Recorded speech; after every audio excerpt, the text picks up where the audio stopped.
सामूहिक साधना करने का मौका मिल रहा है। तो आप सभी का, जितने भी हमारे जिले के अधिकारी, प्रांतीय, केंद्र क्षेत्रीय अधिकारी, केंद्र प्रमुख, साधक साधकाओं का हार्दिक स्वागत एवं अभिनंदन। घुटने से मोड़ें, एड़ी को नाभि के दाईं ओर स्थित करें, रीढ़ गर्दन सीधी, दोनों हाथ ज्ञान मुद्रा, आंखें कोमलता से बंद, चेहरा प्रसन्न मुद्रा में। गहरा व लंबा श्वास लें, श्वासों को सामान्य करें।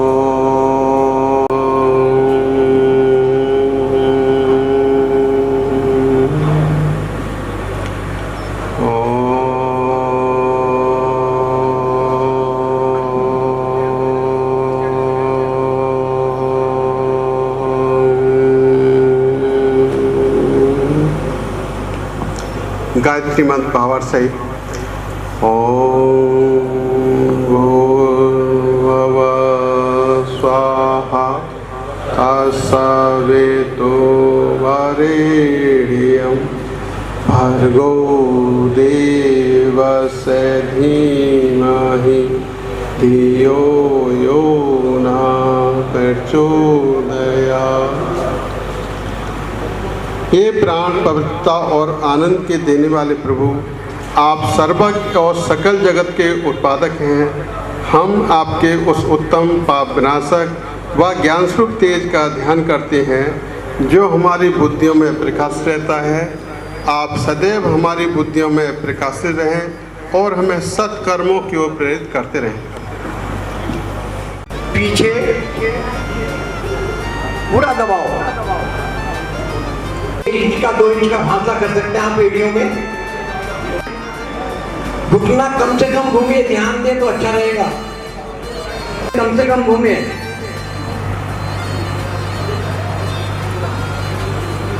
विपरीत ओर से दोहराइए इस क्रिया को।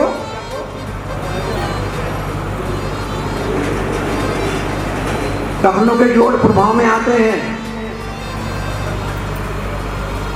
शांत, विपरीत ओर से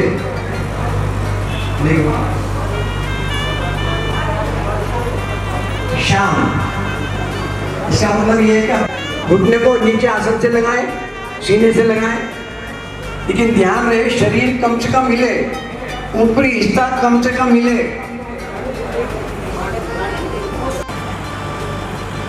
दाएं बाएं झुलाएं,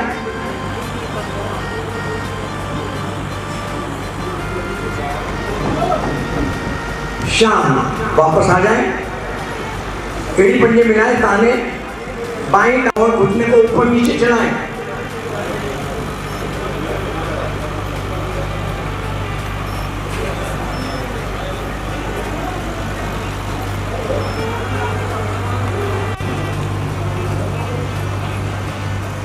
शांत। श्वास सामान्य करें, खड़े हो जाएं, थोड़ी भुजाओं की करेंगे, उंगलियां खोले पूरी तरह से, 5 उंगलियों को खोले, मुट्ठी दोहराइए, नीचे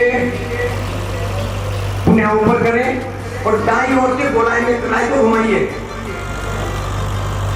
ध्यान दें कोहनी कम से कम घूमे, जितनी भुजाएं तनी होंगी कोहनी उतनी कम घूमेगी। विपरीत ओर से घुमाएं, शांत शांत। थोड़ा कंधों के लिए एक सूक्ष्म क्रिया और करेंगे। बैठ जाइए।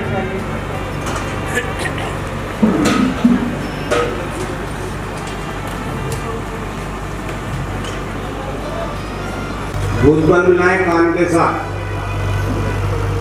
खींचिए वो ऊपर की ओर, आंतरिक कुंभक में रुके।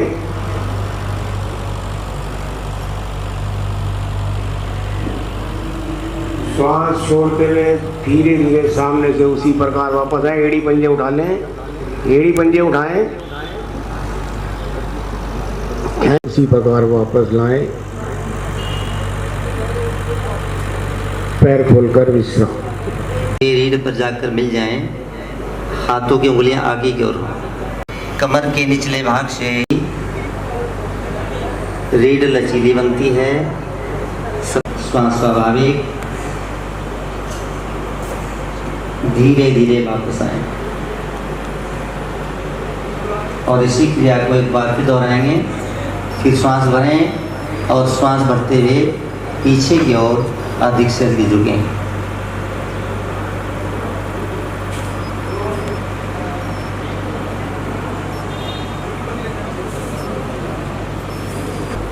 रीढ़ गर्दन ले जाए खींचते हुए, बगल से ले जाए खींचते हुए, उगते हुए सूर्य का ध्यान करें। सर्वाइकल स्पॉन्डिलाइटिस की प्रॉब्लम ठीक होती है। दूसरी में रखनी हथेली और कलाई भी सीधी रखें, तो प्रभाव में है। पिंडलियों पर बहुत सुंदर प्रभाव पड़ता है। पेट वाले भाग को थोड़ा बहुत बाहर रखें। अनाथ चक्र हमारा प्रभाव में है। हृदय के पीछे एड़ी पंजे मिले हुए खड़े हुए रहें, पंजे लिटाने नहीं है।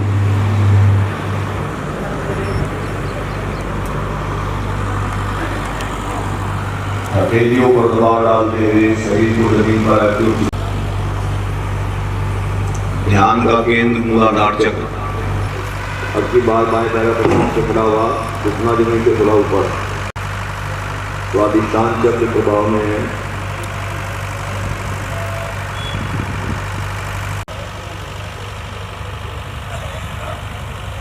बढ़ते हुए इस आसन में जिसके पेट में अल्सर के फोड़े हो या शरीर का भार देते हुए, श्वास भरते हुए शरीर को धीरे धीरे ऊपर उठाएं। धीरे धीरे पंजे धरती की ओर, पूर्ण स्थिति में पंजे धरती को स्पर्श। सर्वाइकल का दोष दूर, रीढ़ ऊपर खींचने से स्लिप डिस्क जैसे दोष दूर हो जाते हैं। काफ़ी से धन्यवाद। कल देख रहा था मैं त्यागी जी का स्टेटस के रास्ते में कहीं रुके हैं, सहबोस कर रहे हैं। चलिए, दोनों टांगें मोड़ते हुए बाईं ओर आ जाएंगे वज्रासन में। घुटने मिले, पंजे मिले, अंगूठे मिले, लेकिन एक दूसरे पर न चढ़े। कमर गर्दन सीधी, बैठे। एक मात्र आसन जिसे हम भोजन उपरांत कर सकते हैं, करना चाहिए। हमारे शरीर का अतिरिक्त समय काम में जाने से कम होता है, तो वो हमें पेट के अंगों को मिलता है, जिससे हमारी जठानी दूर होती है। घुटनों पंजों में समान दूरी करें, कंधों से इतना प्रभाव लाए। अब श्वास भरते हुए पीछे की ओर झुकें। जिनकी स्थिति और ज्यादा अच्छी हो वो हथेलियां उतारें और तलवों पर लाएं। ये पूर्ण उष्टासन। हृदय, फेफड़े, रीढ़ रुके, रुकने में लाल।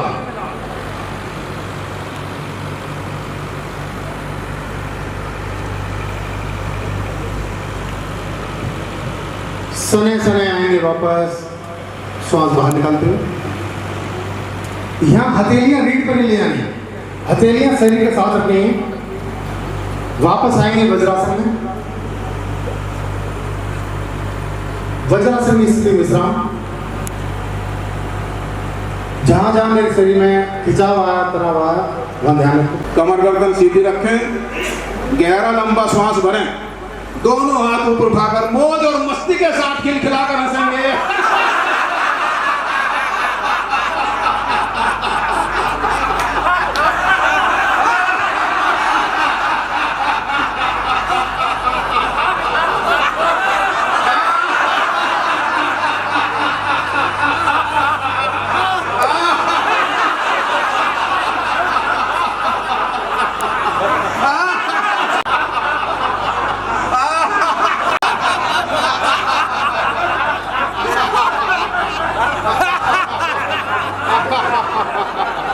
धन्यवाद। सारी खतौली हंसी।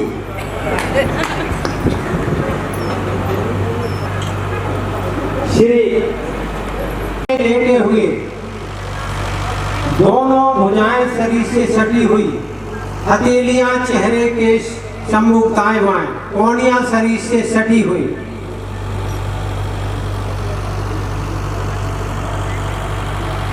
जिन को अधिक से अधिक मोड़े,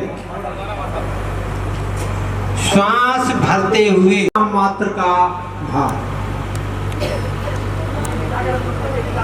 ध्यान मस्तिष्क के जोड़ प्रभावों में संदेशों का प्रसारण मस्तिष्क के द्वारा सुचारू रूप से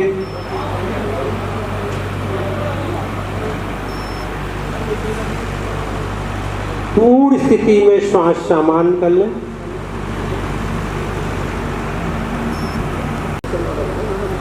नहीं भाभी, ऐसा जो सही के लिए कर रहा है। श्वास निकालते हुए पहले धड़, फिर माथा, दाईं तरफ शिथिल आसन, दाईं टांग सीधी, बाईं भुजा भी सीधी, बाईं हथेली चेहरे के सम्मुख, भुजबल्ली के बराबर कोहनी में फासला, बाएं पैर की एड़ी दाएं घुटने से स्पर्श करती हुई,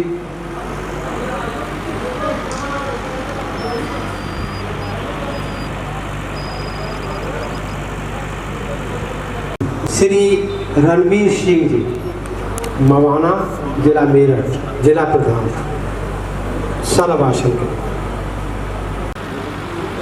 आप सांस भरते हुए बाएं पैर को धीरे धीरे घुटना सीधा रखते हुए ऊपर ले जाएं। अधिकतम उठाएंगे, ज्यादा लाभ होगा।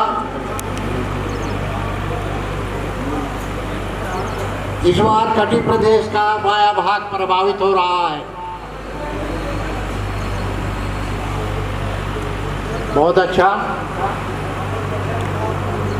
सांस छोड़ते हुए धीरे धीरे वापिस आकर के हो गए, इसलिए इसका नाम शलभासन है। पित्त, वायु, कफ सबका सुधार, हृदय और दर्द वाले इस आसन का अभ्यास ना करें।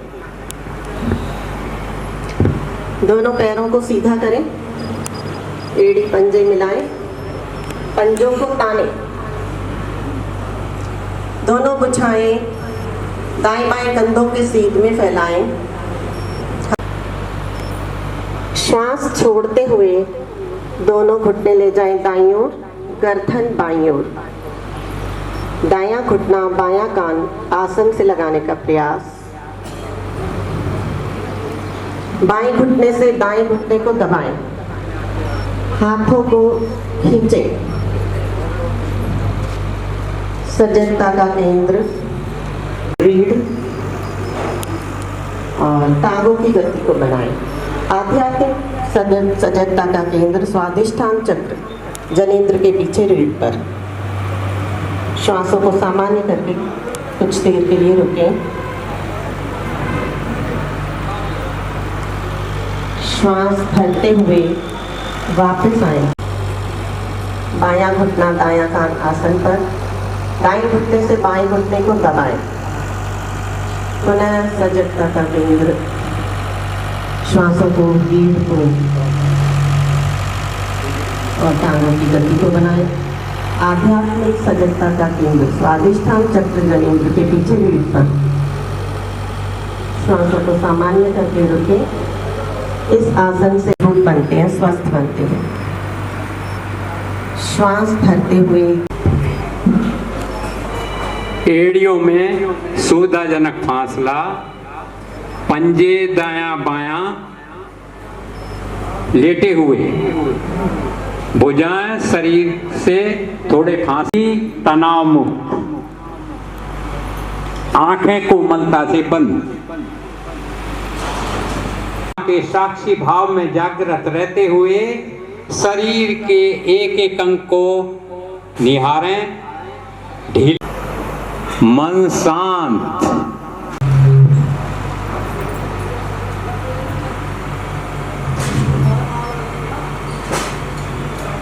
यह आसन हृदय रोगी, उच्च रक्तचाप के रोगियों के लिए अति उत्तम, शरीर को विश्राम देने के लिए उत्तम, मांसपेशियों का तनाव, मानसिक विकारों को दूर करने के लिए सर्वश्रेष्ठ।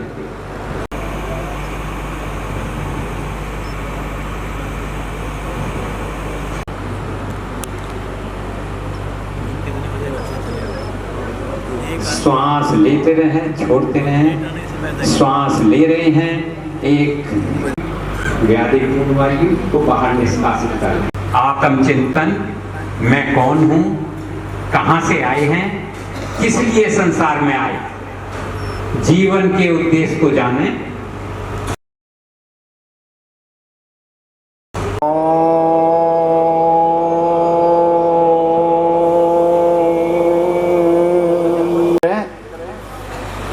उत्तर प्रदेश पश्चिमी के सभी अधिकारी, शिक्षक और साधकों का मैं हार्दिक अभिनंदन करता हूं। आप लोगों का उत्साह देखकर हमें भी उत्साह आता है। आसन से हमने अपने शरीर को ठीक किया। आसन का जो उद्देश्य है, हमारा शरीर के अंदर फ्लेक्सिबिलिटी लाना, स्थिरता लाना। अभी आप शांत बैठे हैं फिर भी हिलजुल कर रहे हैं, इसको हमें रोकना है। जब तक ये रुकेगा नहीं, आसन की जो डेफिनेशन, इसको हमें रोकना है। और जब मेरी ये स्थिति हो जाती है तो मैं जो है प्राणायाम के लायक बनता हूँ। मैं आपसे पूछना चाहता हूँ कि प्राणायाम की जो डेफिनेशन महर्षि पतंजलि ने क्या दी है? आप में से कोई जानता है तो बताएगा प्राणायाम किसे कहते हैं? प्राणायाम किसे कहते हैं? जो आप में से कई सालों से हम जो आसन प्राणायाम योग में आ रहे हैं, महर्षि पतंजलि ने प्राणायाम की डेफिनेशन क्या दी है? जिसको पता है वो हाथ उठालेगा, बोलेगा नहीं। हाँ जी, हाँ जी।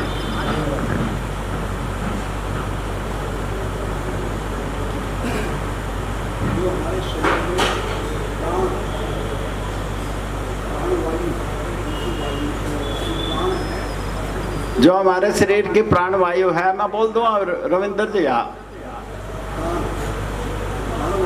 हाँ जी।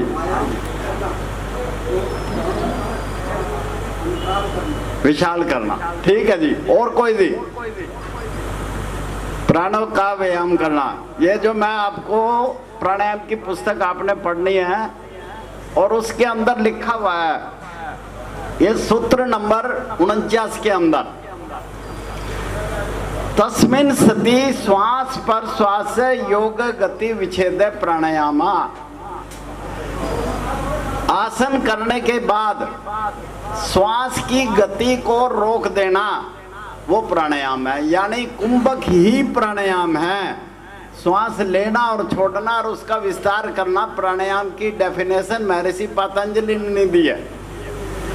अब कुंभक क्या है कि हम आंतरिक कुंभक, बाह्य कुंभक और केवल कुंभक। जब श्वास भर के हम अंदर की ओर रोकते हैं तो उसको आंतरिक कुंभक बोलते हैं, और जब हम श्वास बाहर निकाल करके करते हैं तो बाह्य कुंभक। और जहाँ श्वास लेने और छोड़ने की जरूरत नहीं है, अर्थ क्या है और विलोम का अर्थ क्या है? आप में से कोई बताएगा? अनुलोम किसे कहते हैं? अनुलोम, विलोम, जिसने पहले बता दिया वो नहीं। हाँ जी, ये आपसे अगर बजाए तो पूरे जोर से बजाए, नहीं तो नहीं बजाने। अनुलोम का अर्थ होता है सीधा, नासिका का दायां छिद्र, और विलोम का अर्थ है नासिका का बायां छिद्र। जब दाएं और बाएं से श्वास को लेते हैं उसको अनुलोम और विलोम कहते हैं। अनुलोम विलोम जो है ये हमारे जब दाएं से और बाएं से लेते हैं तो ताज़ा ऑक्सीजन शरीर के अंदर जाती है और कार्बन डाइऑक्साइड गैसेज जो है हमारे अंदर से निकलती है। ये बड़ा ही जबरदस्त प्राणायाम है। इससे हमारा सूर्य स्वर, हम दाएं से जो है हमारा सूर्य स्वर, बाएं से हमारा चंद्र स्वर प्रभाव में आता है, प्रभाव में आता है। और ये जो स्वर है हमारे 55 मिनट के बाद बदलते हैं। हमारा आपने अनुभव करा होगा, कभी दाईं नासिका से कभी बाईं नासिका से श्वास आते जाता है, और कुछ देर हमारे जो दोनों नासिकाओं से श्वास आता है उसको, उस स्थिति को सुषुम्ना नाड़ी का प्रभाव करते हैं, मध्य स्वर बोलते हैं उसको, वो हमारा प्रभाव में आता है। इसकी जो थोड़ी सी और गहराई मैं बता दूं आपको, वास्तव में हम जो प्राण वायु के रूप में श्वास ले रहे हैं वह केवल साधारण वायु नहीं है, बल्कि सूर्य चंद्रमा से एनर्जी हमें जो है मिलती है। हमें इससे टेम्परेचर सेंसर के संपर्क में आते हैं। जब हम श्वास लेते और छोड़ते हैं तो हमारे नासिका के अंदर टेम्परेचर के सेंसर लगे हुए हैं, और वो जो विद्युत प्रवाह को पैदा करते हैं, वो एनर्जी को पैदा करते हैं। यहीं से शरीर के अंदर डीएनए बनने की जो है क्षमता हमारे शरीर के अंदर आती है। तो ये बहुत गहराई के साथ है अनुलोम विलोम प्राणायाम, और इसके जो लाभ है वो अगर मैं पूरे बताऊं तो पौने घंटे तक उसी पर चर्चा रहेगी। तो आज हम इसका अभ्यास करेंगे अब जो है अनुलोम विलोम प्राणायाम का। तो कमर गर्दन सीधी रखनी है हमें। जानते हैं अंगूठा जो है नासिका के दाएं छिद्र की तरफ और अनामिका नासिका के बाएं छिद्र की तरफ, कमर गर्दन सीधी। अभी आगे वालों को सुन नहीं रहा है, ये जो आप कर क्यों नहीं रहे, आप इधर उधर ना देखें। अब हर आदमी ने अपना देखना है। कईयों ने कोणी खड़ी कर लिया, वो नीचे करे नीचे। कईयों ने अंगूठा तो रख लिया, उंगलियां जो है मोड़ी नहीं है। पहली 2 उंगलियां मोड़े, जब भी प्राणायाम मुद्रा बनेगी। और तीसरी और चौथी अनामिका उंगली जो है नासिका के बाईं तरफ, बाएं नासापुट पे रखेंगे, बाएं नासापुट, कमर गर्दन सीधी। अभी भी उंगली कईयों ने खड़ी कर रखी है, एक बार हाथ नीचे कर ले, मेरे को अंगूठा भी गर्म है। और तीसरी और चौथी ये जो है ऐसे, ये है दाएं से निकालना है, फिर दाएं से भरना है और बाएं से निकालना है। ये क्रिया लगातार करते जाना है। पूरा ध्यान आपका श्वास क्रिया पर। 5 की गिनती में श्वास को भरना, 5 की गिनती में श्वास को बाहर निकालना। करते जाएं लगातार। गर्दन झुकी है कईयों की, गर्दन सीधी रखें, कमर सीधी रखें। ध्यान मेरा श्वास क्रिया पर। प्राणायाम मुद्रा बिगड़ गई है कईयों की, अंगूठा पूरा ध्यान श्वास क्रिया पर।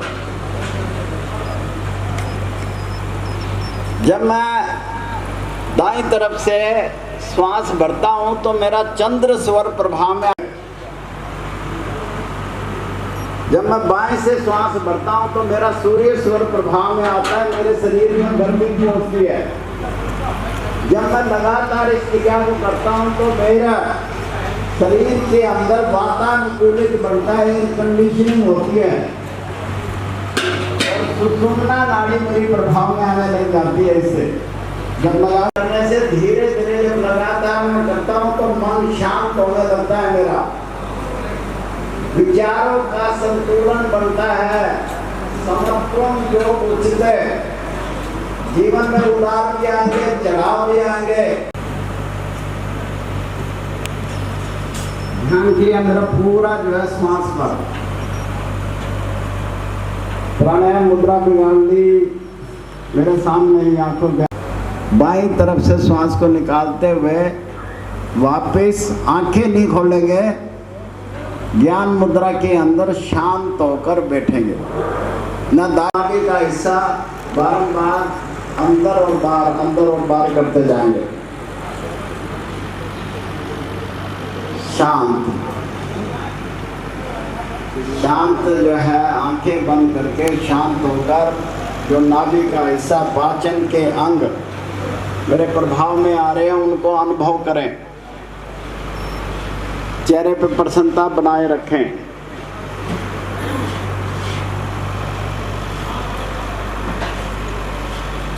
हिलना नहीं है, दाएं बाएं नहीं देखना।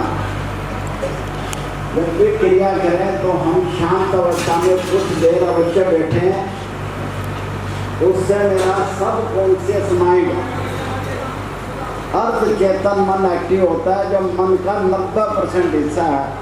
90% भ्रामरी प्राणायाम अभी कुछ करने के लिए नहीं बोला आपने, ना हिलना ना जुलना है। आपको मैं बात बताइए कि भी आपने भ्रामरी प्राणायाम मन से करना है, आवाज के अनुसार चलेंगे। कानों में अभी बंद नहीं करेंगे, रखेंगे कानों के पास, क्योंकि जो मैं बोलता जाऊँ सुनना आपने।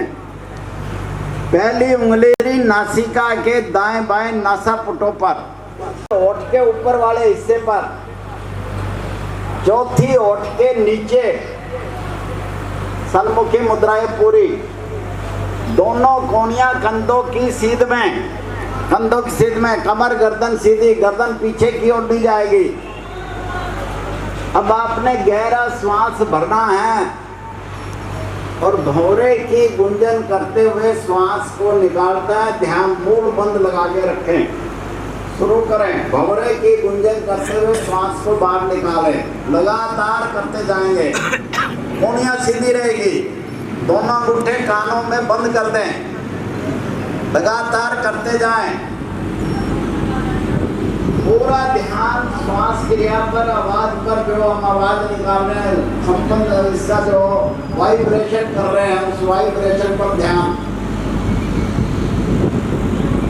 पहली उंगली आंख पर, दूसरी नासिका के दाएं बाएं, तीसरी होठ के ऊपर, चौथी जो है होठ के नीचे। मधुर स्वर बनेगा, वोकल कॉर्ड हमारी प्रभाव में आती है। इससे करते जाएं लगातार, जो भी बैठे हैं वो भी सभी करेंगे, आप करने से होगा। करते जाएं लगातार, कोनियां सीधी रखें,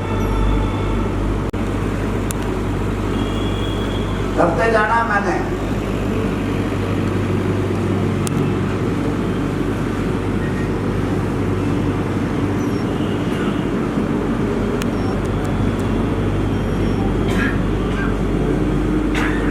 अंतिम आवृत्ति में दोनों हटा दें और उसको बाहर करते हुए वापस आ जाएंगे। धीरे धीरे वापस, आंखें बंद रहेगी, दोनों हाथ ज्ञान मुद्रा में, कमर गर्दन सीधी, श्वास सामान्य। कुछ देर शांत अवस्था को ग्रहण करें, इससे मन जो है मेरा बड़ा शांत होता है और ध्यान करने की स्थिति मेरी बनती है। ध्यान के अंदर अगर आगे जाना है तो इस प्राणायाम के करने के बाद अगर हम ध्यान करते हैं तो बहुत जल्दी ध्यान लगता है।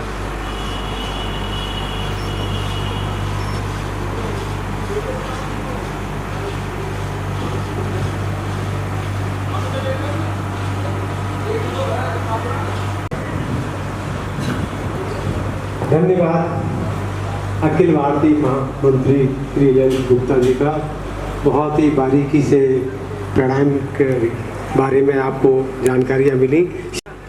वो शिविर में ही दूर होती हैं और नहीं तो हमारे ऐसे संस्कार बन जाते हैं कि हम उन्हीं पे चलते रहते हैं। तो हमें शिविर में ज़रूर आना चाहिए और भाग लेना चाहिए। और ये हमारा बहुत ही सौभाग्यशाली है कि हमारे पूरे पश्चिमी उत्तर प्रदेश के जितने भी अधिकारी केंद्र प्रमुख से लेकर के ऊपर के हैं, आज सभी एकत्र हैं। ये बहुत ही बड़ा हर्ष का दिन है। संतुलन बनाना शुरू करो। नीचे खड़े होकर के आपको अभ्यास करना है कि भी आप यहाँ खड़े हो पा रहे हो कि नहीं। अगर नहीं खड़े हो पा रहे हो तो आप हल्का सा संतुलन बनाने के लिए ये करो, आंखें खोल के रखो। जब आपकी ये प्रैक्टिस हो जाए, अब आप इसको हाथ को साइड से लें, धीरे धीरे यहाँ। जब आपका प्रैक्टिस ये हो जाए तो अब इससे थोड़ा सा और आगे जाओ, और आखिर में आपने एड़ी को ये देखिए बिल्कुल जगह मूल में लगा देना है। जिस दिन यहाँ लग गई आपकी और ये आपका आसन लग गया, तो उस दिन आप जो है ना वृक्ष आसन में बैठे।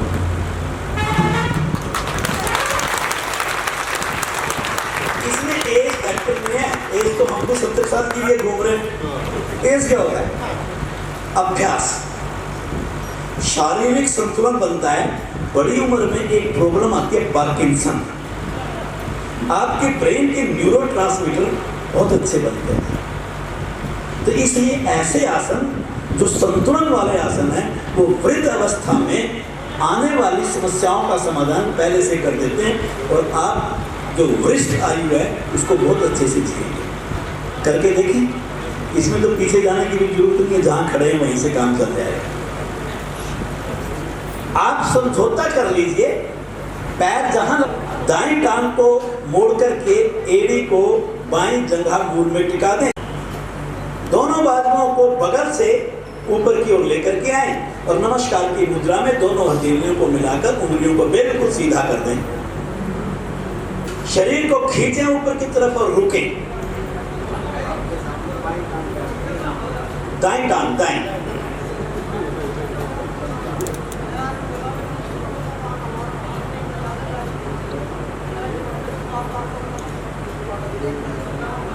बहुत धीरे धीरे बगल से बाजू वापस लाएं।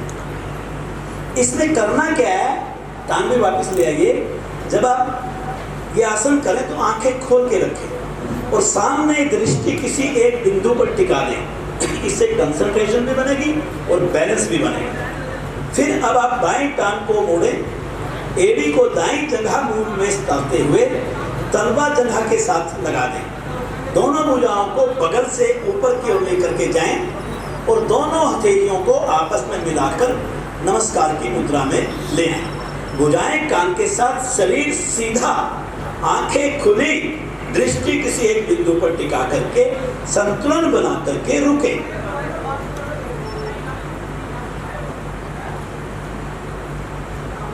बहुत धीरे धीरे वापस आप बैठ जाइए। आप ये ना सोचें कि आपसे आसन नहीं होगा, बैठ जाइए।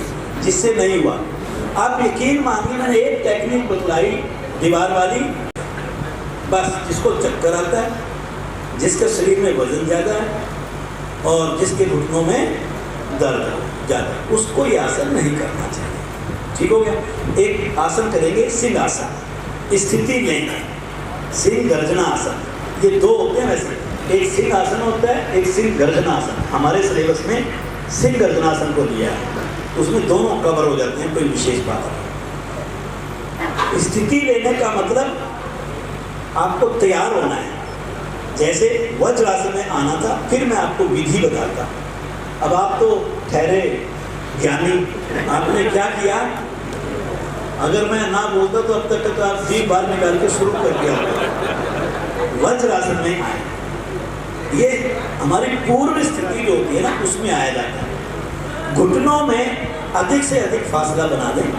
दोनों हथेलियों को जंघाओं के मध्य धरती पर इस प्रकार रखें कि उंगलियों का रुख शरीर की ओर हो। उंगलियों का रुख शरीर की ओर। हथेलियां पूरी जैसी धरती पर आएंगी, आप चेक करेंगे कि आपकी रीढ़ हल्की सी स्लांटिंग हो जाएगी। चेक किया करें इस बारी बातों को। अब आपको सांभवी मुद्रा लगानी है। यहाँ पर देखिए सांभवी मुद्रा।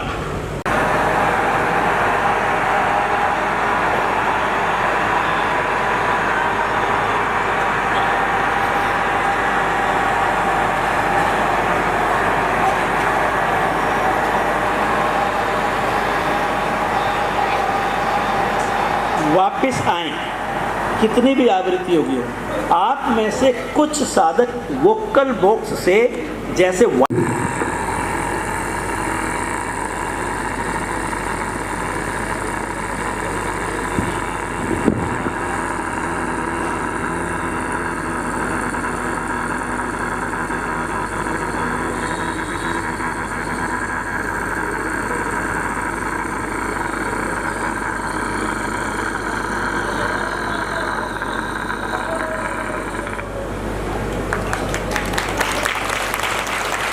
अगर आपने जोर ज़्यादा, और टॉन्सिल्स और एडेनाइट्स, इनकी इस पर एक ज़बरदस्त मसाज होती है जिससे शरीर में कैल्शियम का डिस्ट्रीब्यूशन और आपकी मांसपेशियों का चयापचय बहुत सुंदर होता है। अगर ये वाइब्रेशन आप ठीक करेंगे तो इससे आपका ठीक हंसली के जोड़ के ठीक पास एक कैरोटिड साइनस हमारा पाया जाता है, जो कि हमारे हृदय की मांसपेशियां और हमारी रक्त नलिकाओं को खोलने का कार्य करता है, जिससे शरीर में रक्त का परिसंचरण बहुत सुचारू रूप से होता है। इतने इसके प्रभाव हैं।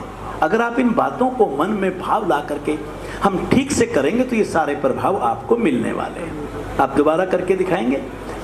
अब आप पूर्ण स्थिति ले लें, अब मैं बोलूँगा नहीं, और सीधा जीवा बाहर निकालिए, सामूहिक मुद्रा लगा लीजिए।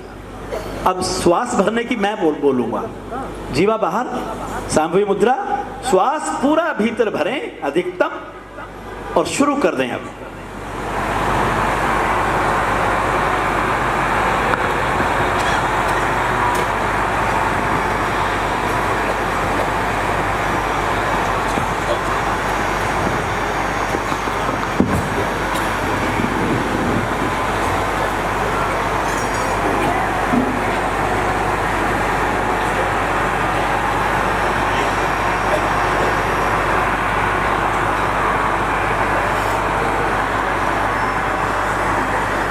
वापिस गले की मसाज, दायां भाग, बायां भाग, मध्य भाग अच्छे से कर लें, और जो लाल रस आपके मुख में है उसे बहुत प्यार से अंदर निगल लें ताकि गला तर हो जाए। पीड़ाएं खत्म हो जाती हैं। तब आपको, जो हम कहते हैं ना समर्थ योग उच्चते, तब आप अपने जीवन में प्रतिकूल परिस्थिति को अनुकूल बनाना सीख जाते हैं, विषम परिस्थिति को सम अवस्था में लाना सीख जाते हैं। लेकिन ऐसा करने के लिए आपको क्या करना चाहिए, सवाल ये उठेगा। आसन के लिए आप बैठ जाइए। कुछ खास बात है क्या? अच्छा, लिखने का मन करना है, ले आप सुनिएगा बड़ी एकाग्रता के साथ। हाँ, जो बाहर बैठे हैं आप तो भूल ही गया, मैं तो, आप आओ उठ करके जगह बनाओ जी। 3 सूत्र हैं आपके महर्षि पतंजलि ने साधन पाद में जो दिए, 46, 47 और 48, अगर मैं ठीक हूं तो ये 3 सूत्र अगर जीवन में आपने उतार लिए तो आप आसन के एक निपुण अभ्यासी कहलाएंगे। लेकिन इसके लिए शर्तें हैं। नंबर 1, ये नए साधक को शर्त मत बता देना जो बताने जा रहा हूं। अगर उसको बता दी तो अगले दिन केंद्र में नहीं आएगा। आपको तो हमने तरासा है, मांझा है, रातों रात थोड़ी आप यहाँ आने लायक हुए हो। नहीं तो कौन आधा दिन साधना के लिए लगाने के लिए तैयार है? नोट कमाने के लिए तो सब लगाएंगे, लेकिन इस शरीर के लिए कोई भी 2 घंटे देने के लिए तैयार नहीं होता। यम नियम साधना की नींव है। मैं यम नियमों पर नहीं बोलूंगा, वो हमारी पुस्तकों में बहुत लिखा है, पर इतना तो जरूर है, जैसे आप कहते हो शोच संतोष तप स्वाध्याय ईश्वर परिधानानि नियमः, तो शौच को जीवन में अपनाओ, सुचिता को जीवन में अपनाओ। आप इस शरीर की साफ सफाई करो, शुद्धि क्रियाओं को अपनी दिनचर्या का हिस्सा बनाओ। आप साधना में जाते हो, कब्ज लिए घूमते हो। 5 साल पहले कब्ज था, 2 साल पहले भी कब्ज था, आज भी आप कब्ज के रोगी हो। मैं गारंटी से कहता हूं आप योगी नहीं। क्यों? क्योंकि आपने अभी तक भी योग के असली नियमों का पालन नहीं किया। आपको सोच, ये हर चीज के ऊपर लागू होती है। अगर मान लिया अहिंसा शब्द है, एक, मैं अहिंसा शब्द का अर्थ नहीं बतलाऊंगा। एक अहिंसा होता है, एक हिंसा होता है। हिंसा क्रोध ही होता है, दूसरों पे गुस्सा करना, थप्पड़ मारना, गलत सोचना, ये सारी हिंसा ही तो है। मन से हो ही नहीं सकता, उसका आसन सिद्ध नहीं हो सकता। उसको धीरे धीरे धीरे धीरे अपने स्वभाव में परिवर्तन ले आना चाहिए। तो यम और नियम मैं ऐसे मानता हूं एक आसन के अभ्यासी के लिए जैसे मकान की नींव पड़ती है। जैसे बोलो, जिस मकान की नींव कमजोर होगी वो नींव वो मकान कभी मजबूत नहीं हो सकता, कभी नहीं हो सकता। आसन के अभ्यासी को साधना करने से पहले सुबह के समय एक काम जरूर करना चाहिए। ये अपने अपने अपने आप को टेस्ट करते रहना। सुबह उठते ही खुद रसोई में जाओ, 2 गिलास पानी सिम गैस के ऊपर रखो, उसको हल्का गुनगुना बनाओ, 2 गिलास पानी भरो, उसमें 1 नींबू शहद, 1 चम्मच शहद और 1 नहीं चाहिए 1 नींबू और 1 चम्मच शहद डालो और उसको पियो और फिर साधना के लिए जाओ। 4 बजे अब आप ये पानी पी रहे हो तो 10 घंटे के बाद आपका अमाशय और पक्वाशय वाला भाग जो है वो खाली हो चुका है। छोटी आंत का भी अधिकांश हिस्सा, पहले वाला हिस्सा खाली हो चुका है। तो ये नींबू पानी और गुनगुना पानी जब आपकी आंतों की दीवार से टकराता हुआ आगे की तरफ निकलेगा तो वहाँ की धुलाई वैसे ही करेगा जैसे आप स्पेशल अपने ड्राइंग रूम को सरफ के पानी से धोते हो। जाकर के आप भिन्न भिन्न दिशाओं में अपने शरीर को केंद्र पर मोड़ोगे तो बाकी बचा कुचा मल आपके वो आसनों के मोड़ने से वो पानी वहां की धुलाई कर देगा और आपका शरीर साफ सुथरा रहेगा। आसन करने का आनंद कई गुना बढ़ जाएगा। अब सिर्फ ये मत योग को बदनाम किया करो कि मुझे इतने दिन हो गए साधना करते हुए और मैं इस बीमारी को लेके आया था और ये बीमारी ठीक नहीं हुई ना। आप यकीन मानो, भगवान की गद्दी पर बैठ करके उस ईश्वर को साक्षी बना के कहता हूं, योग अपने आप में पूर्ण विज्ञान है, इससे जो मांगो वो मिलता है।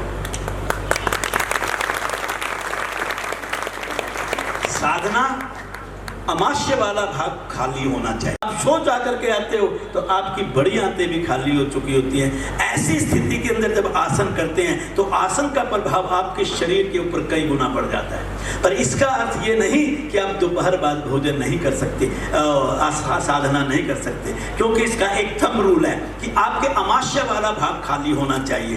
दोपहर बाद भोजन करने वाले साधक को एक बात का ध्यान रखना है कि दोपहर का भोजन उसका कभी भी गरिष्ठ नहीं होना चाहिए।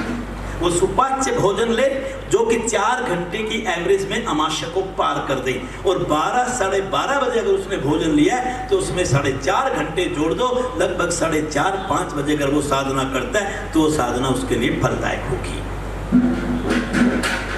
उसके बाद स्नान, साधना स्नान करके करनी चाहिए, पर ये आपके ऊपर लागू होता है। कोई नया साधक आए उसके कान में आपने कह दिया कल भैया नहा के आना, बड़ी मुश्किल से उठा था आज वो 5 बजे और उसको कह दिया 5 बजे से पहले नहा, वो कहेगा भाड़ में पड़े, मैंने जाना ही नहीं, आपने अपना ग्राहक खराब कर दिया ना। जैसे बच्चे की उंगली पकड़ के पापा मम्मी चलना सिखाते हैं ना, इसको प्यार से उसको आने दो, महीना 2 महीना 3 महीने, जब आके वो योग के गीत गाना शुरू कर दे, जब मैं आया मेरी कमर में बड़ा दर्द था, ये सारी स्टिफनेस थी, कब्ज रहता था, गैस बना करती थी, शरीर टूटा टूटा रहता था, अब मेरी ये सारी चीज़ें ठीक हो गई, अब मैं फुर्तीला बना रहता हूँ। फिर उसको बोलो कि योग एक मंदिर है, ये प्रभु की साधना है, प्रभु मेरे ईश्वर में वास, मेरे इस शरीर में वास करते हैं, ये मेरा शरीर मंदिर है, इसलिए हमें पूजा पाठ आराधना साधना ये सब कैसे करनी चाहिए? पूजा बोलो नहा के करनी चाहिए। अब उसका सकारात्मक सोच बन चुकी है 3 महीने में, और अब उसको ये बात कहेंगे तो मैं गारंटी से कह रहा हूँ, क्योंकि अब वो स्वभाव से 5 बजे उठ के केंद्र में आता है, उसको 15 मिनट और पहले उठने में कोई जोर नहीं पड़ेगा, वो नहा के। अब वो आपके मतलब का आदमी बन गया। जब तक वो हमारे मतलब का नहीं है तब तक उसके साथ प्रयास करते रहो। इसी को मांझना कहते हैं, इसी को त्रासना कहते हैं। और भारतीय योग संस्थान, आप यकीन मानो, ऐसे ही एक साधारण व्यक्ति को इस समाज में पकड़ करके केंद्र के साथ जोड़ करके उसे ऐसे त्रास देता है, उसे ऐसे मांझ देता है, उसकी अंदर और बाहर की ऐसे सफाई कर देता है कि वो इंसान नहीं देवता बन जाता है। वो इंसान नहीं, बोलो देवता। देवता को लोग पूछते हैं, तो जब आप केंद्र प्रमुख बनते हो, आपको आपके इलाके के लोग कैसे देखते हैं, आपके प्रति दृष्टिकोण कैसा हो जाता है? कभी आप सोचते हो ये बात? आप देखिए, साधक को कब साधना करनी चाहिए? सूर्य उदय से पहले, आपको क्या तो सूर्य उदय के बाद कर रहे थे, सूर्य उदय से 2 घंटे पहले सूर्य उदय के 1 घंटे बाद तक आपका सर्वश्रेष्ठ समय माना जाता है।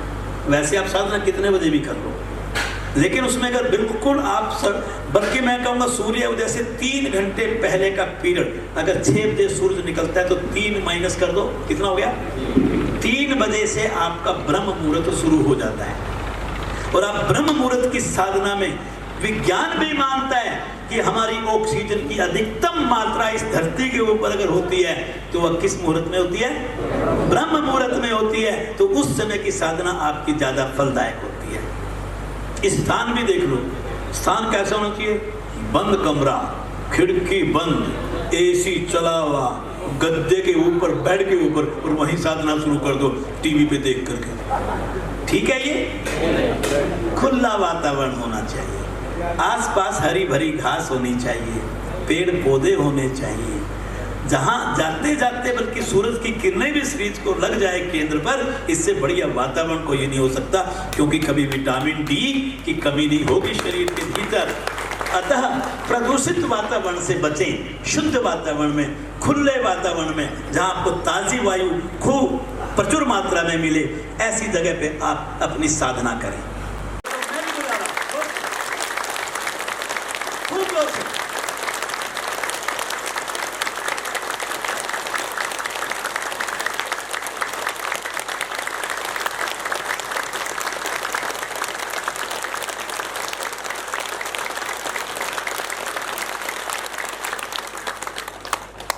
आइए, पाँव छूने, ना चढ़ावा चढ़ाना, क्या नुकसान है भाई? नाश्ता निर्मल जी ने बनवाई दिया होगा, नाश्ता नहीं बनाना, आनंद इससे बढ़िया कर। हाँ, बस यही है, अभी देखो गृहस्थी है, जब संस्थान किसी से लेता नहीं, और आज आपने 50-50, 100-100 रुपये इकट्ठा करके अपने नाश्ता इकट्ठा बनवा लिया होगा, तो कोई संस्थान ने आपसे कुछ, अगर पूर्ण स्थिति में रुकते हैं तो आंतरिक कुंभक या बाह्य कुंभक में रुका जाता है, लेकिन अगर ज्यादा देर तक रुकते हैं तो हर आसन की पूर्ण स्थिति में आप सामान्य श्वासों के साथ रुकिए, उसमें कोई दिक्कत नहीं है। शिक्षक कहे या ना कहे, बड़े सामान्य सी बात है ये। उसके बाद सजगता। सजगता क्या है? सजगता है आपका ध्यान और मन कहाँ लगा है। हर आसन को करते समय आपको ये सोचना है कि आपको कहां कंसंट्रेट करना है। कई चीजें होती हैं आसन की पूर्ण स्थिति में जाने की गति, जैसे आप पाद हस्तासन जो है हमारा उत्थान पाद हस्तासन, उसमें आप देखिए वापसी में जब आते हो ना तो आप टांगे बड़ी स्पीड से नीचे ले आते हो। आप उसमें सजगता टिकाइए कि क्या आप 10 श्वास तक धीरे धीरे अपनी टांग को नीचे लेकर के आ रहे हैं, तो आपके आने और जाने की गति बढ़िया बन जाएगी। पूर्ण स्थिति में जब आप रुकते हो तो आपके शरीर का कौन सा अंग प्रभाव में आ रहा है, आप वहां अपनी सजगता को टिका सकते हैं। आप किसी एक विचार के ऊपर अपनी सजगता को टिका सकते हैं, आप किसी एक चक्र के ऊपर। हम क्या करते हैं, नया साधक आता है उसको कहते हैं ध्यान मूलाधार चक्र पर, उसको बेचारे को यही नहीं पता मूलाधार चक्र होता क्या है, तो क्यों कह रहे हो? केंद्र में तो चक्रों का जिक्र ही कम से कम करना चाहिए हमें। चक्र की साधना बहुत उच्च कोटि की साधना कहलाती है, वह अंतरंग साधना होती है। अभी मैं बहिरंग साधना की भी अच्छी स्थिति में नहीं पहुंचा, तो हमें उस ढंग से पूर्ण स्थिति में रुकना, आना जाना, विचार पर, बिंदु किसी शरीर के अंग पर, किसी चक्र पर, ऐसे हमें सजगता का केंद्र अवश्य बनाना चाहिए। इससे मेरी साधना बाहर से भीतर ही होने लगती है। हम जिम में नहीं जाते, हम केंद्रों पे जाते हैं। हम एक्सरसाइज नहीं करते, हम व्यायाम नहीं करते। आसनों की साधना बहुत उच्च कोटि की साधना है, प्रभु से साक्षात होने की साधना है। अतः हर किसी भी आसन में आपको थकना नहीं है। हर आसन के बाद स्थिरीकरण का प्रावधान है। खड़े होकर के भी सम स्थिति बनती है। जब आप पीटी किया करते थे स्कूल में तो वो कहते थे सावधान, और फिर क्या बोलते थे? जैसे विश्राम कहते थे, आप शरीर को ढीला छोड़ देते थे। तो खड़े होकर के भी आपको सम स्थिति बनानी है, बैठ करके भी आपको सम स्थिति बतलाई जाती है। दोनों हथेलियां पीछे रख करके टांगों में 1-1.5 फुट का फासला, पंजे दाएं बाएं, आपकी रीढ़ सलांटिंग और गर्दन हल्की सी पीछे, आंखें बंद, शरीर ढीला, वह भी विश्राम करने की स्थिति है। आप शिथिल आसन में विश्राम करते हैं, आप सब आसन में विश्राम करते हैं, आप मत्स्य क्रिया उसमें मकर आसन में विश्राम करते हैं। जब आप ऐसे मतलब टांगे नहीं हिलाते तो 2 स्थितियां वहाँ पर, एक विश्राम की और एक आप टांगों को उठाने की, लगाने की। तो आपको हर आसन के बाद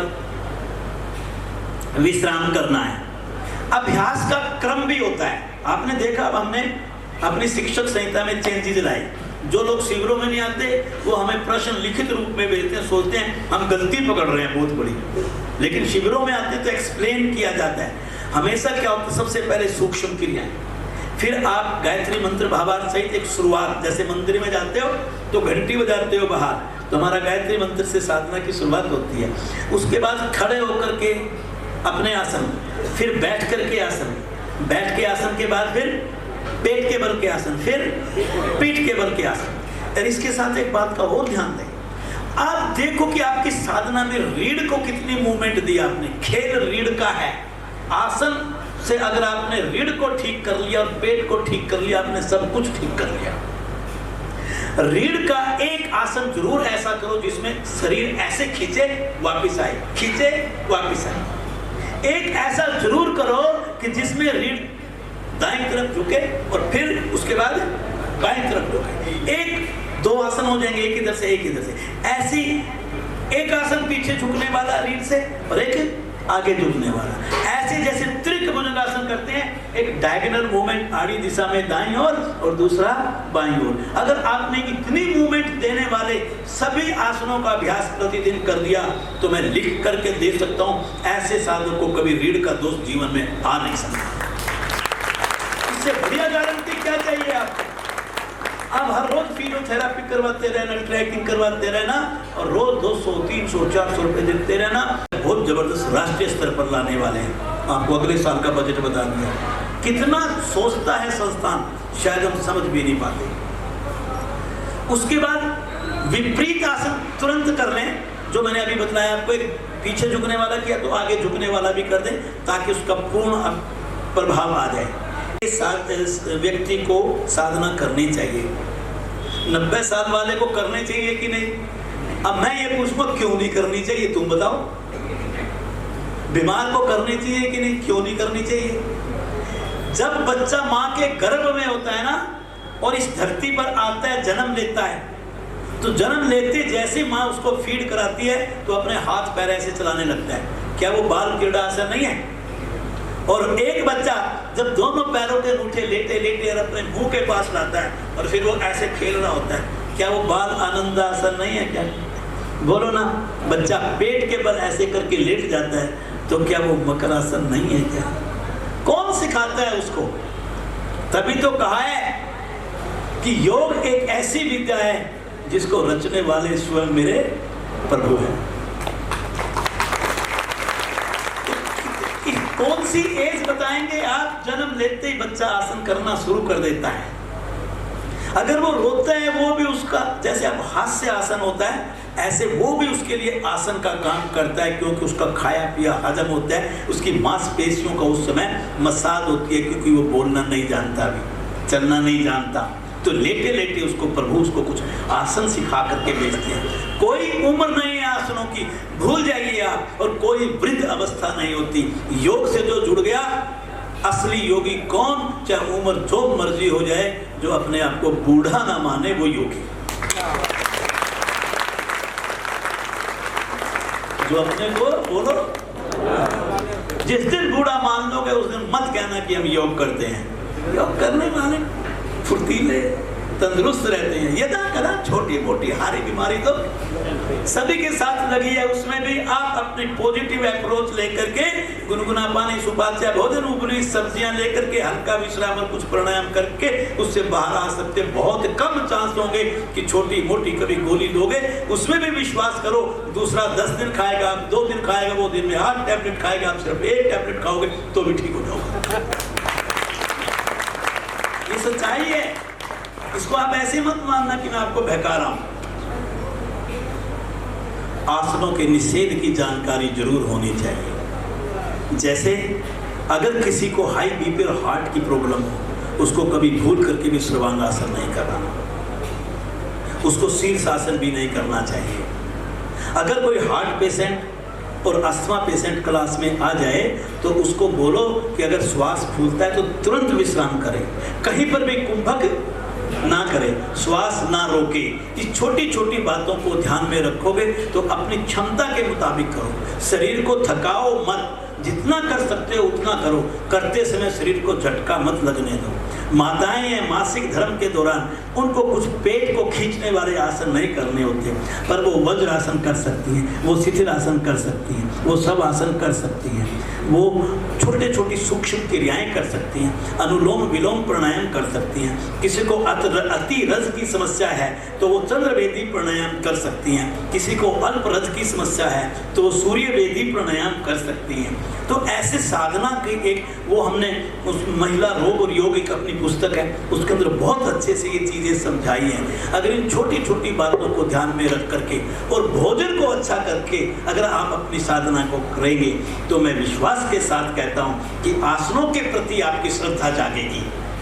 आप आसनों की साधना अगर कोई महीने में 15 दिन करता है तो बड़ी गलत बात है, 20 दिन करता है वो भी गलत बात है, 25 दिन करता है वो भी गलत है, हफ्ते में 7 दिन, महीने में 30 दिन, साल में 365 दिन, कोई होली नहीं, कोई दिवाली नहीं, आपको डेली साधना करनी है। कोई दिन की शुरुआत बिना साधना के नहीं होनी चाहिए। जिस दिन आपका बिना साधना की शुरुआत होती है उस दिन ऐसे मन खराब होना चाहिए जैसे करोड़ों का नुकसान हो गया वहां से। जो आपकी साधना इस स्तर की हो जाएगी, आप उस दिन सच्चे भारतीय योग संस्थान के अधिकारी और साधक बन जाएंगे। अपनी बात को बिना जिज्ञासा पूछे आपसे खत्म करूंगा।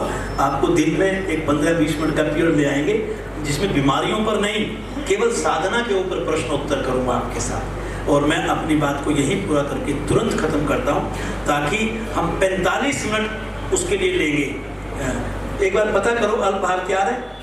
की ड्यूटी है 10 लोगों की जो सेवा करेंगे, खतौली के करेंगे। पहले तो शिक्षक संहिता बाह्य कुंभक में पहले उड़ियान बंद बोलते थे।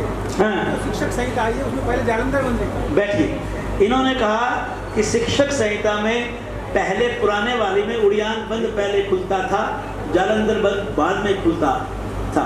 अब जालंधर बंद पहले खुलता है, उड़ियान बंद बाद में खुलता है, क्यों?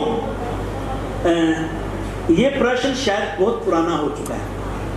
इसका जवाब आज से 2 वर्ष पूर्व शिविरों में दिया जा चुका है। तो 2 साल तो बहुत लंबा पीरियड होता है। इसमें सुधार किया गया था, शिक्षक संहिता से भी पहले हो चुका है। बहुत पुरानी बात होगी, शिक्षक संहिता आए तो 6-8 महीने हुए हैं। आप सुन लें, जो बंद लगाया जाए फिर लगता है जालंधर बंद, तो खोलने का क्रम वैसे ही रहेगा, पहले जालंधर बंद, फिर उड़ियान बंद, और फिर जब तक ऊपर का नहीं खुलेगा आपका श्वास अंदर है तो ना वो बाहर जा सकता, बाहर है तो ना अंदर आ सकता। इसलिए पहले वो बंद खोलें फिर उधर आए, बस इतनी सी बात। ठीक हो गया? आप ये मत पूछना फिर पहले वो क्यों करवाया। मैंने पहले कहा कि अगर योग में गलती हो जाती है तो तूफान नहीं होता आता, कभी कोई पूर्ण नहीं होता। मैं भी सर जी, हर्निया के लिए कौन सा आसन सही है? हर्निया के लिए कौन सा आसन सही है? पवन मुक्त आसन बहुत बढ़िया है। और डॉक्टर ने कभी मना करे ऑपरेशन होगी इसको? वो फिर डॉक्टर जाने, आप जाने। मैं डॉक्टर की बात को क्यों काटूं भाई? नहीं, बहुत आपने मेरे से जो सवाल किया योग का, उसका सीधा बिना सोचे समझे जवाब दे दिया।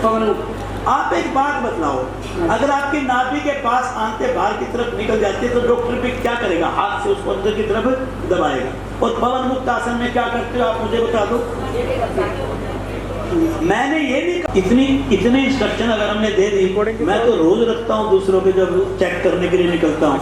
तो कराया मैं योग में भी आता हूँ और लेटने पे पिंडली में दर्द होता है, चाहे दिन में लेटूँ या रात में। जैसे ही मैं लेटने की कोशिश करता हूँ पूरी पिंडली में दर्द रहता है, बांध के सोना पड़ता है मुझे। पिंडली बांध के कभी मत सो, वो आपके लिए और ज़्यादा घातक है। उससे आपके रक्त परिसंचरण रुक जाता है टांगों में, जो कि इस समस्या को कम कभी भी पिंडलियों में दर्द हो, ये रस्सी वस्सी ये जो चुन्नी वुन्नी बांधते हैं ना, ये गलत है। ये इसकी बजाय आप वज्रासन में बैठ जाओ ना, वज्रासन बैठ, इसकी बजाय आप तिल के तेल की मालिश करो ना, इसकी बजाय आप रात को गुनगुना पानी लेके उसमें 4 चम्मच नमक डाल दो और उसके अंदर घुटनों तक की डिप करके बैठो और उसके बाद बाहर सूखी मालिश करके तेल लगाओ और पढ़ के सो, देखो 15 दिन के अंदर आराम आना शुरू होएगा। और आप पंजों के बल 50 कदम आगे 50 कदम उल्टे चलो, आप ताड़ासन दबा करके करो और साधना करो और टांगों की एक्सरसाइज ज़्यादा करो और इस हिस्से की एक्सरसाइज करो, जैसे सूर्य नमस्कार के साथ में स्थिति, शलभासन और भुजंगासन और त्रियक भुजंगासन, उससे आराम आएगा, रस्सी बांधने से नहीं आएगा। और एड़ी का सर और आगे नहीं जाओ। लेते हैं, शुरू बाएं से करते हैं, तो हम विलोम अनुलोम कर रहे हैं। बैठो। अनुलोम और विलोम का एक अर्थ और होता है। अनुलोम का मतलब होता है नजदीक जाना, विलोम का मतलब होता है दूर हटना। जब श्वास भर रहे हैं तो आप प्राण के नजदीक जा रहे हैं, छोड़ रहे हैं तो दूर हट रहे हैं, ये मीनिंग लेकर के जाओ।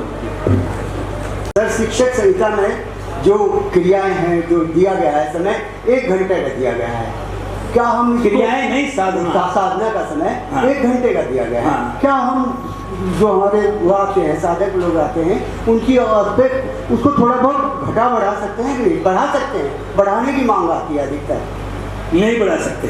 1 ही घंटा अनुशासन खत्म होता है। अभी मैंने बोला है ये कि हमें अपने समय प्रबंधन के मुताबिक साधना करवानी चाहिए। अब 6 बजे तक क्लास थी, आपने 6:10 कर दिया। एक माँ अपनी साधना करने के लिए आई है, जिसने अपने बच्चों को स्कूल भेजना है, उस 10 मिनट के चक्कर में उसकी टैक्सी निकल गई, बच्चे स्कूल में गए, अगले दिन वो भी नहीं आएगी। क्या किया आपने? एक परिवार में योग जाते जाते रोक दिया। आप समय प्रबंधन जरूर रखिए, बहुत सिंपल बात है, सबकी व्यवस्था करनी।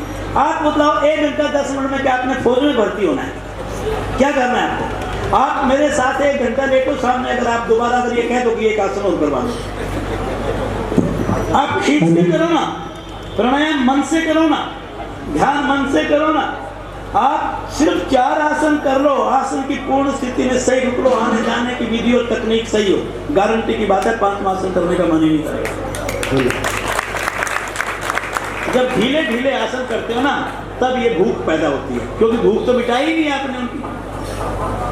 आसन 5-5 दफा 3 महीने तक लगातार रिपीट करो, और आपको जरूर ज़्यादा कवच हो तो अगर आप हर 1 हफ्ते में 1 बार, महीने में 3-4 बार अनिमा ले लोगे योगी, तो इसको बहुत जल्दी ठीक करने में मदद मिलेगी। शाम का खाना जल्दी खाओ, सुपाच्य और उबली हुई सब्जियां लो, सैलेड खूब दबा के खाओ, मल्टीग्रेन आटे की रोटी खाओ, फिर कवच ठीक। ठीक है ना? उधर को 2-2.5 साल पहले खाएंगी तो मैं आप सोच रहा तू तो फंस गया ये कहते।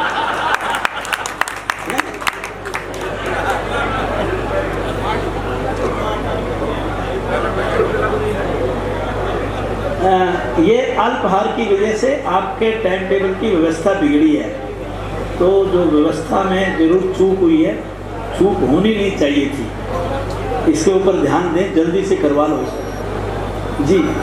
2-2.5 साल पहले हन्या की जाली पड़ी दोनों तरफ। क्या हो गई?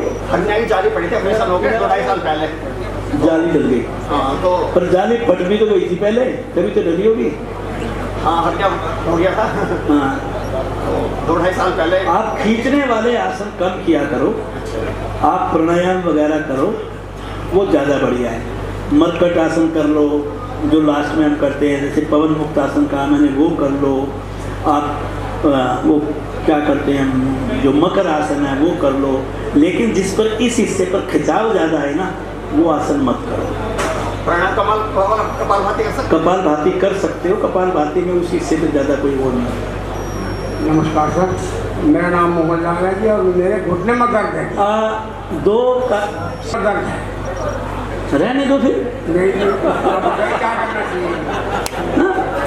दर्द के साथ जियो, दर्द आपने बनाया। आप कब जुड़े संस्थान से, कितने साल हो गए? 2005 से जुड़ा हूँ ना, तो स्वस्थ था ये 1 साल 15 दिन। फिर क्या कहना चाह रहे हो, योग ने खराब किया? मैं क्या कहूँ कि कौन सा योग करूँ जिससे घुटना तो दर्द खत्म हो जाए? आप हल्की हल्की जो बाल क्रीड़ा करते हैं उसमें तेजी से चलता है। आप जिसको घुटनों में दर्द है उसको तेजी से नहीं चलाना, उसको बहुत आराम आराम से वो क्रिया करनी है। खड़े होकर के जो हम त्रिकोण आसन करते हैं उसमें टांगे जो ज़्यादा से ज़्यादा गैप बना करके ताकि लिगामेंट सही रहे, वो आपको करना है। आपको नी कैप मूवमेंट करनी है। जो अगर एक मेरी वीडियो है, अगर आपने देखी हो YouTube चैनल पर घुटना दर्द की, उसमें मैंने 4-5 एक्सरसाइज दी हैं। किसी से खुलवा करके उसको अच्छी तरह से देखो और उनका अभ्यास डेली करो। और तेल की मालिश किया करो घुटनों से। वज्रासन और पद्मासन में मत बैठा करो, वो जिद नहीं बांधनी अपनी उम्र के हिसाब से बैठो। एक बात जरूर याद रख, दूसरी नोट कर लेना, जो 50 साल को पार कर गए और वो योग की शरण में नहीं आएंगे तो वो पक्का दुखी रहेंगे। ये बात पक्का नोट कर लो, ये लिख लो मेरे से। आप योग विद्या को हो गया नॉर्मल ना माने। आप बैठो, बाद में सुनूंगा। बैठो प्लीज, प्लीज, आप बहुत अच्छे हैं। बैठ जाइए, बैठ जाइए।